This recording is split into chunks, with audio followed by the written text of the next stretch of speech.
Everyone knows what a restroom is for, but when it comes to food safety, proper care and consideration needs to be taken to prevent cross-contamination. And that starts in the processing area where protective equipment is left and not carried into the bathroom area where contamination exists. As you can see, the bathroom door is self-closing. It also has stainless steel hardware to facilitate sanitation of the surfaces. We have plenty of good lighting.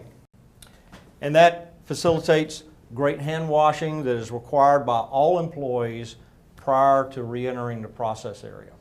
And then, of course, we'll have cleaned and sanitized floors, walls, toilets, and other amenities.